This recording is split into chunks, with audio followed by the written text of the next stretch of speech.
Welcome everyone. Reflective mind में आप सभी का स्वागत है। In this session we going to learn the importance of physical geography. Physical geography includes the study of lithosphere, landforms, drainage, relief, physiography, atmosphere, its composition, structure, elements, and controls of weather and climate, temperature, pressure, winds, precipitation, climate types, and hydrosphere like ocean, sea, lake, and associated features with water realm and biosphere, life forms including human being and macroorganism and their sustaining mechanism, food chain, ecological parameters and ecological balance। अब देखिए बच्चे, यहाँ पे physical geography में यहाँ पे बहुत सारी चीज़ों को यहाँ पे इन्वॉल्व किया गया। हमने अपने प्रीवियस वीडियो में हमने फिजिकल ज्योग्राफी में 4 उनके ब्रांचेस को डिटेल में देखा: geomorphology, climatology, hydrology and soil geography. अगर हम अर्थ के 4 मेजर डोमेन्स की बात करें, लिथोस्फेयर, एटमॉस्फेयर, हाइड्रोस्फेयर, और जहाँ पे ये तीनों आपस में आके मिलते हैं हम उसे क्या बोलते हैं? बायोस्फेयर कहते हैं। तो फिजिकल ज्योग्राफी में हम अर्थ के इन वेरियस डोमेन्स को स्टडी करने के साथ साथ यहाँ पे क्या देख रहे हैं कि लिथोस्फेयर, एटमॉस्फेयर और हाइड्रोस्फेयर जहाँ पे तीनों आके एक नैरो कॉन्टैक्टिंग एरिया में मिल रहे हैं, वहीं पे एक बायोटिक वर्ल्ड बन पा रहा है, वहीं पे एक बायोस्फेयर का फॉर्मेशन हो रहा है यहाँ पे। तो इस वीडियो में हमें इन चीज़ों को भी डिस्कस करना है कि क्यों ह्यूमन के लिए फिजिकल ज्योग्राफी को, उसके आसपास के फिजिकल एनवायरनमेंट को, उसके सराउंडिंग नेचुरल एनवायरनमेंट को क्यों उसके लिए जानना जरूरी है। Soil are formed through the process of pedogenesis। एक टर्म यहाँ पे आ रहा है pedogenesis। The literal meaning of pedogenesis is forming of soil। The soil formation process is pedogenesis and depend upon the parent rock, climate, biological activity and time। जब हम लोग soil की बात करते हैं तो सॉइल हमारे ह्यूमन के सर्वाइवल से जुड़ता है, लेकिन फिजिकल ज्योग्राफी यहाँ पे सॉइल के फॉर्मेशन प्रोसेस को, उसके पेडोजेनेसिस प्रोसेस को, उसके फर्टिलिटी को, उसके टेक्सचर को, उसके कलर को हमें जानने में मदद करता है। सॉइल के बनने में पेरेंट रॉक का, क्लाइमेट का, बायोलॉजिकल एक्टिविटी का और टाइम का एक बड़ा इंपॉर्टेंट रोल होता है। जैसा कि आपको पता है, हम लोग सॉइल के चैप्टर को हम लोग करेंगे थोड़ी देर में डिटेल में अलग अलग वीडियोज़ में। यहाँ पे time provides maturity to soil and helps in the development of soil profile. Soil profile का मतलब क्या होता है कि जब हम लोग सॉइल को उसके टॉप लेयर से वर्टिकली नीचे की ओर कट करते जाते हैं तो कई वेरियस लेयर, कई प्रकार के कॉन्सेंट्रेशन, कई प्रकार के कंपोजिशन या स्ट्रक्चर के साथ सॉइल का जो एक वर्टिकल प्रोफाइल हमें दिखता है, हम उसे ही सॉइल प्रोफाइल कहते हैं। First thing. Second thing, time soil को एक मैच्योर सॉइल बनाता है। अगर climate, parent rock, time, biological activity, ये सारी चीज़ें अगर बहुत लंबे समय तक अगर वर्किंग रहे, बहुत लंबे समय तक अगर काम करता रहे, तो सॉइल एक मैच्योर सॉइल में कन्वर्ट होती है। और एक मैच्योर सॉइल उसे माना जाता है जिसका सॉइल प्रोफाइल वेल डेवलप्ड होता है, जहाँ पे सॉइल का लेयर्स की थिकनेस क्या होती है? बहुत ज़्यादा होती है। Each element is important for human being. अब देखिए, यहाँ पे हमने फिजिकल ज्योग्राफी में geomorphology, climatology, oceanography and soil geography को हमने मिला कि फिजिकल ज्योग्राफी को समझ रहे। क्यों? क्योंकि लैंडफॉर्म्स की बात करें, क्लाइमेट की बात करें, विंड की बात करें, गैसियस की बात करें, वाटर की बात करें, ये तीनों चीज़ हमारे सॉइल ज्योग्राफी को समझने में एक बहुत इंपॉर्टेंट रोल प्ले करते हैं। और जब तक ह्यूमन अपने आसपास के फिजिकल एनवायरनमेंट को, अपनी फिजिकल ज्योग्राफी को, अपने एनवायरनमेंट के फिजिकल कंपोनेंट को जब तक वो अच्छे से अंडरस्टैंड नहीं करेगा, तब तक वो अपने लिए सॉइल को as a meaningful resource utilise नहीं कर सकता है और उसको वेरियस एक्टिविटी से भी उसको कनेक्ट नहीं कर सकता है। Landforms provide the base on which human activities are located. Human कई अलग अलग प्रकार की एक्टिविटीज़ करता है, हंटिंग, गैदरिंग, एग्रीकल्चर, लेकिन वो कहाँ पे कर रहा है? लैंड पे कर रहा है। लैंड का मतलब भी अर्थ के लिथोस्फेरिक डोमेन की यहाँ पे बात हो रही। जब तक वो लैंड के सरफेस के नेचर को ना समझे, माउंटेन है, प्लेटू है, प्लेन है, फर्टाइल है ना, तब तक वो उस लैंड एरिया को अपने अकॉर्डिंग ज़्यादा बेहतर तरीके से अंडरस्टैंड नहीं कर पाएगा, ना ही उसको यूज़ कर पाएगा। The plains are utilise for agriculture. Land में भी देखें, लिथोस्फेरिक में भी देखें तो माउंटेन, प्लेटू, प्लेन हमें दिखता है, लेकिन as compare to mountainous area and plateau area, plain area हमारे एग्रीकल्चर के लिए सबसे ज़्यादा प्रेफरेबल एरिया होता है, क्योंकि वहाँ पे एग्रीकल्चरल एक्टिविटी को मैनेज करना आसान होता है।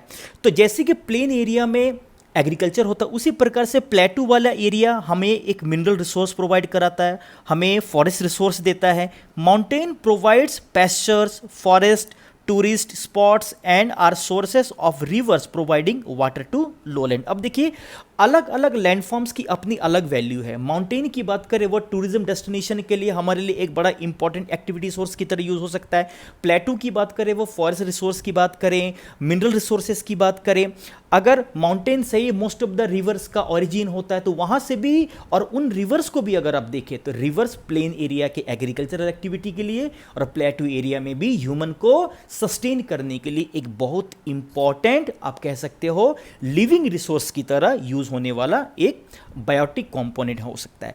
क्लाइमेटिक या climate influences are house types, clothing and food habits. Climate की बात करें तो जैसे सीजनल चेंज होता है, जैसे वेदर में चेंज हो, उसके अकॉर्डिंग हमारा खाना पीना, हमारा पहनना ओढ़ना, हमारी ऑल एक्टिविटी डिज़ाइन होती है। जैसे कि विंटर की बात करें तो विंटर में हम लोग वुलन कपड़े पहन रहे हैं, अगर समर की बात करें कॉटन के कपड़े पहन रहे हैं, तो ये हमारे क्लाइमेटिक कंडीशन पे भी डिपेंड करता है।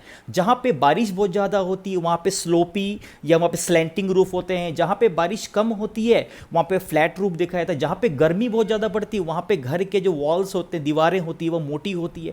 तो कहने का मतलब क्या है कि हमारे हाउस टाइप की बात करें, हमारे क्लॉथिंग की बात करें, हमारे अटायर की बात करें, हमारे खाने पीने की बात करें, ये सारी चीज़ें हमारे आसपास के फिजिकल ज्योग्राफी बोले तो हमारे लैंडफॉर्म्स, हमारे क्लाइमेट, हमारे अवेलेबिलिटी ऑफ वाटर रिसोर्सेज और उसी तीनों और इन्हीं तीनों से कनेक्टेड हमारे सॉइल के अकॉर्डिंग होता है। The climate has a profound effect on vegetation, cropping pattern, livestock, farming and some industry. Climate भी हमारे वेजिटेशन को अफेक्ट करता है। प्लेन एरिया के वेजिटेशन को देखें वो कुछ और होगा, माउंटेनियस एरिया के वेजिटेशन को देखें तो कुछ और होगा। क्रॉपिंग पैटर्न देखें, जहाँ पे बारिश ज़्यादा होती है, टेम्परेचर ज़्यादा है, लाइक अगर इक्वेटोरियल एरिया में देखें तो वहाँ पे क्रॉपिंग पैटर्न समथिंग डिफरेंट है। हिली स्लोप की बात करें, जहाँ पे टेम्परेचर थोड़ा कम होता है, वहाँ पे हमें क्रॉपिंग पैटर्न समथिंग डिफरेंट दिखता है। जो ड्राई एरिया है, जहाँ पे टेम्परेचर कम होता है, वहाँ पे क्रॉपिंग पैटर्न समथिंग डिफरेंट दिखता है। तो कहने का मतलब क्या है कि फिजिकल ज्योग्राफी के वेरी नेचर के अकॉर्डिंग ह्यूमन एक्टिविटी भी चेंज होती है या अलग अलग भागों में अलग अलग दिखती है। हमने प्रीवियस वीडियो में एक टर्म यूज किया था, aerial differentiation.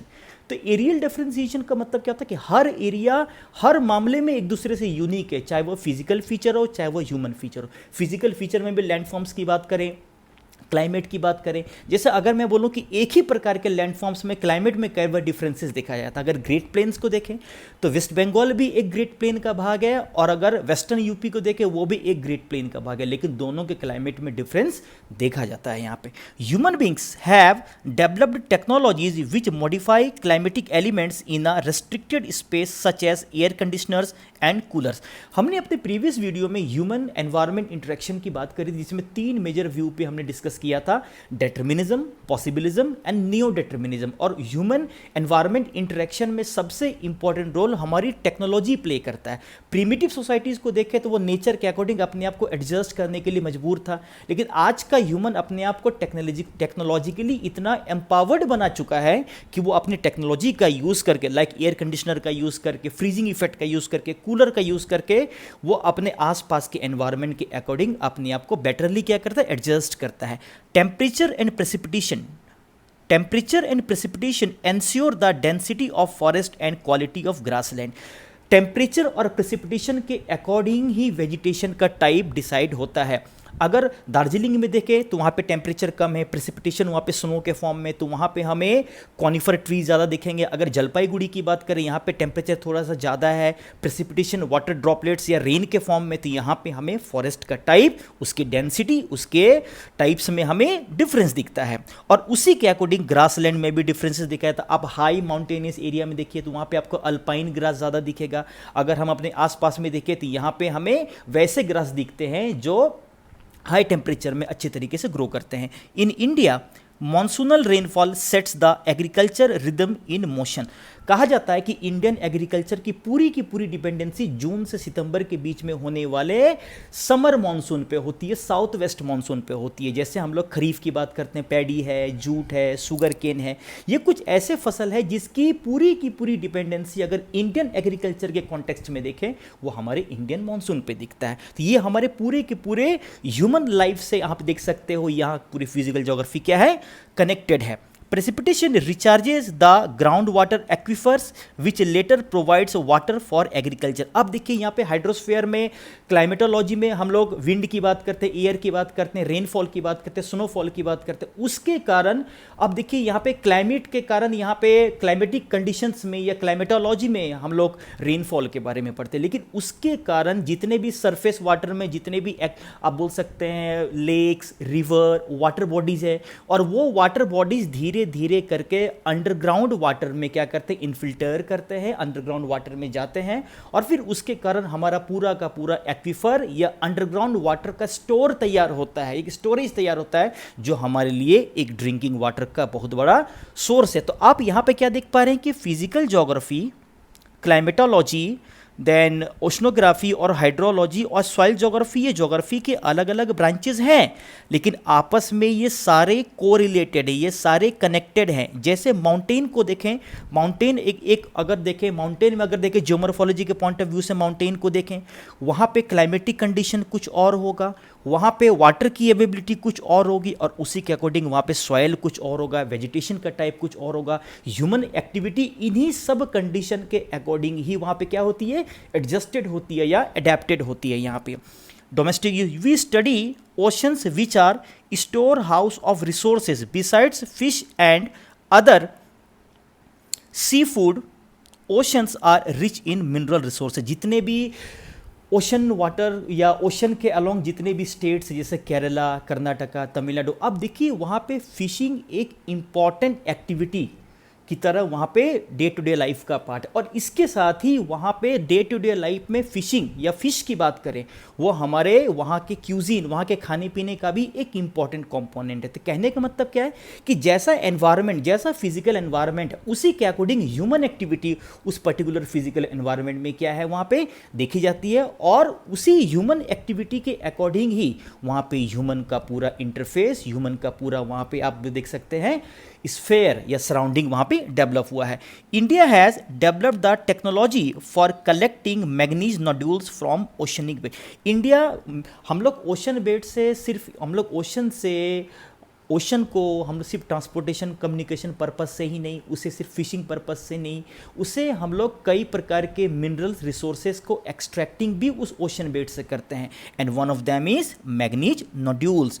Soils are renewable resources. Soil एक रेन्यूएबल रिसोर्स है which influence a number of economic activities like agriculture, such as agriculture. The fertility of the soil is both naturally determined and culturally induced. अब देखिए soil की fertility nature के द्वारा decided तो होती है, लेकिन ये हम पे भी डिपेंड करता है कि हम उस सॉइल का कितना बेहतर तरीके से एग्रीकल्चरल पर्पस से यूज़ कर पा रहे हैं। जैसे कहा भी जाता है कि कई बार आप सीरियल्स की खेती कर रहे हैं, जैसे वीट की खेती कर रहे हैं, पैडी की खेती कर रहे हैं, उसके बीच में अगर आप किसी लेग्यूमिनस प्लांट्स की खेती कर रहे हैं तो सॉइल में एक प्रकार का न्यूट्रिशनल वैल्यू धीरे धीरे करके चार्ज होता रहता है। सॉइल की इनफर्टिलिटी नहीं होती है, सॉइल अपने फर्टिलिटी को बैलेंस करता है, नाइट्रोजन का फिक्सेशन होता है। तो कहने का तो मतलब यहाँ पे क्या है कि सॉइल की फर्टिलिटी नेचर के द्वारा ही नहीं, कल्चरल एक्टिविटी, ह्यूमन एक्टिविटी के द्वारा भी सॉइल की फर्टिलिटी क्या होती है, एनहांस होती है। Soils are also provide the basis for biosphere accomplishing plants,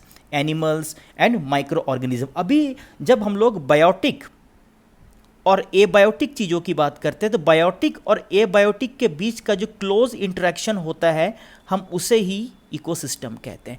लेकिन बायोटिक वर्ल्ड और एबायोटिक वर्ल्ड जब तक आपस में इंट्रिकेटली कोरिलेट नहीं करेंगे तब तक किसी प्रकार का लाइफ, बोले तो plants, animals, micro organism, human, ये पॉसिबल नहीं है। तो यहाँ पे हम क्या देख पा रहे हैं कि फिजिकल ज्योग्राफी और ह्यूमन ज्योग्राफी को बेशक हम अलग अलग करके पढ़े, लेकिन फिजिकल ज्योग्राफी को समझे बिना ह्यूमन अपने आप को फिजिकल एनवायरनमेंट में अच्छे से एडजस्ट, अच्छे से सर्वाइव नहीं कर सकता। अब यहीं पे ज्योग्राफी का मतलब क्या है कि दो फेमस ज्योग्राफर रिचर्ड हॉटसन और हैटनर ने ज्योग्राफी का मतलब क्या बताया है?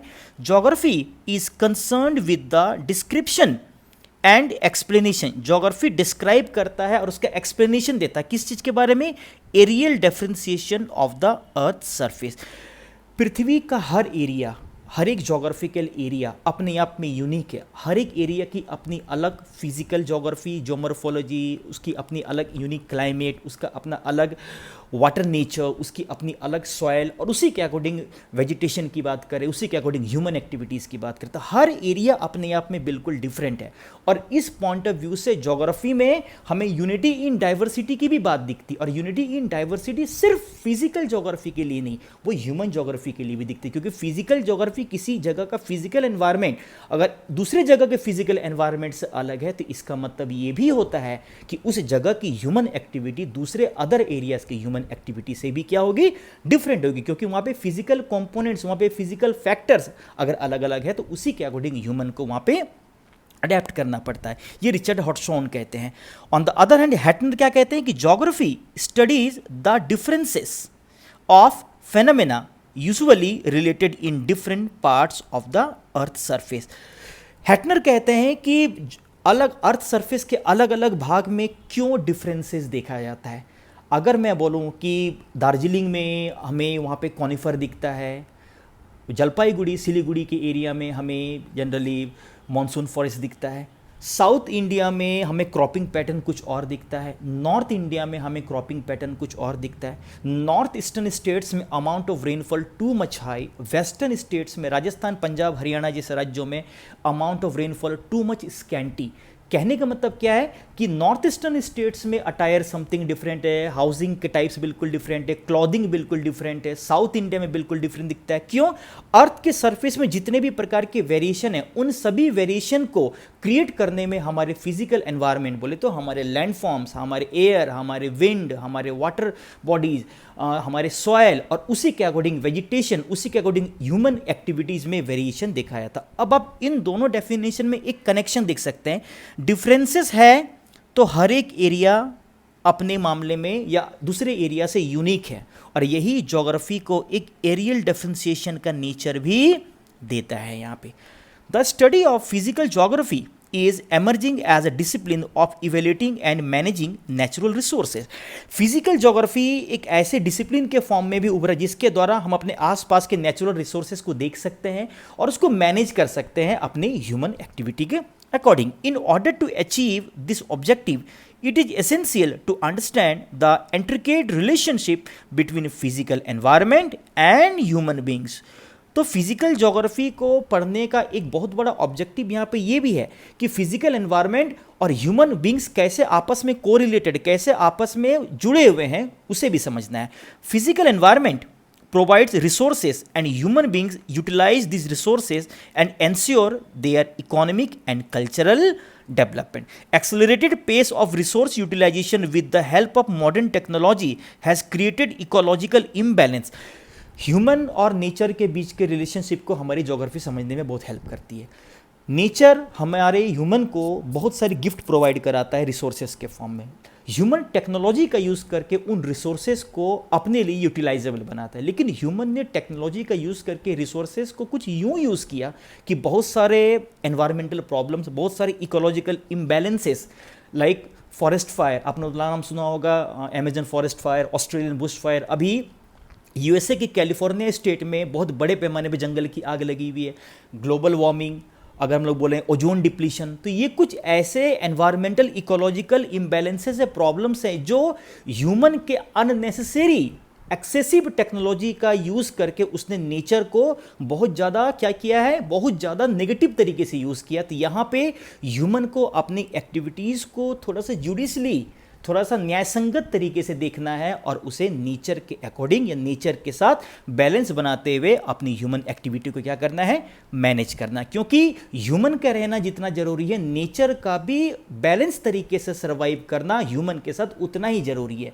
क्योंकि ह्यूमन टेक्नोलॉजी का यूज करके, रिसोर्सेज का यूज करके अपने लिए बेहतर कंडीशंस क्रिएट करता है, लेकिन वो तब ही पॉसिबल है जब नेचर उसे एक रिसोर्स प्रोवाइड करे, जब नेचर उसे वहां पे रिसोर्सेज का एक ऑप्शन दे वहां पे। Hence a better understanding of physical environment is absolutely essential for sustainable development. अब देखिए सस्टेनेबल डेवलपमेंट का मतलब क्या है कि एक ऐसा eco friendly model of development जो एनवायरमेंटल कंडीशंस की कीमत पे ना हो। हम ऐसा डेवलपमेंटल पैटर्न को डिज़ाइन करें जिसमें हमारा नेचर और हमारी ह्यूमन एक्टिविटी दोनों को हम बैलेंस कर सकें, दोनों में से किसी का भी नुकसान हमारे लिए यहाँ पे नहीं होना चाहिए।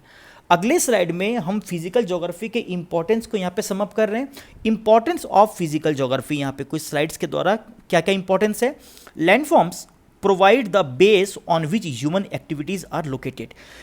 प्लेन एरिया को हम लोग एग्रीकल्चरल पर्पस से, प्लेटू एरिया हमें फॉरेस्ट और हमें मिनरल रिसोर्स प्रोवाइड कराते हैं, माउंटेनियस एरिया को हम लोग टूरिज्म पर्पस से, हम टूरिस्ट पर्पस से, अलग अलग एक्टिविटी पर्पस से, पैस्चर के लिए देखते हैं। Fertile soil can be used for crop production. It also provides the basis for biosphere.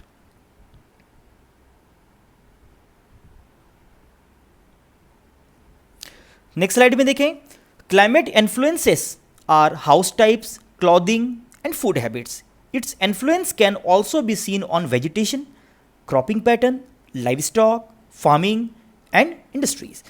Precipitation recharges the ground water aquifer. जैसा कि थोड़ी देर पहले हमने बताया कि जब बारिश होती है तो बारिश का बहुत सारा अमाउंट सरफेस रन ऑफ के फॉर्म में बह के बर्बाद हो जाता है, लेकिन उसका बहुत बड़ा अमाउंट अगर आप देखें जमीन के अंदर धीरे धीरे करके रिस्क कर इनफिल्टर करके वो जमीन के अंदर जाके स्टोर होता है, और उसके कारण हमारा पूरा का पूरा अंडरग्राउंड वाटर का एक स्टोरेज तैयार होता है। Oceans are store house of resources such as salt, manganese, sea food, petroleum. Importance of physical geography की अगली कड़ी में, it is essential to understand the intricate relationship between physical environment and human being। कैसे देखिए यहाँ पे एक flow chart के द्वारा समझ सकते हैं। फिजिकल एनवायरनमेंट, फिजिकल ज्योग्राफी अपने आसपास का फिजिकल सेटअप हमें एक रिसोर्स प्रोवाइड कराता है। रिसोर्स कई फॉर्म में हो सकता है, बायोटिक रिसोर्स, एबायोटिक रिसोर्स। उसको ह्यूमन किस तरीके से यूटिलाइज करता है, एग्रीकल्चर की बात करें, सॉइल की बात करें, मिनरल्स की बात करें, उसको यूज़ करके किस प्रकार अपने लिए एक कल्चरल लैंडस्केप डेवलप करता, अपने लिए सिटी, अपने लिए अर्बन एरिया, अपने लिए बिल्डिंग्स, अपने लिए एक पूरा का पूरा एग्रीकल्चरल लैंडस्केप, अपने लिए एक बोल सकते हैं हम लोग फूड, अपने लिए और भी अलग अलग रिसोर्सेज को वो नेचर के द्वारा प्रोवाइड किए गए रिसोर्सेज से ही वो क्या करता है, डेवलप करता है। Over utilization of resources, ecological imbalances, a better understanding of physical environment is essential for sustainable development.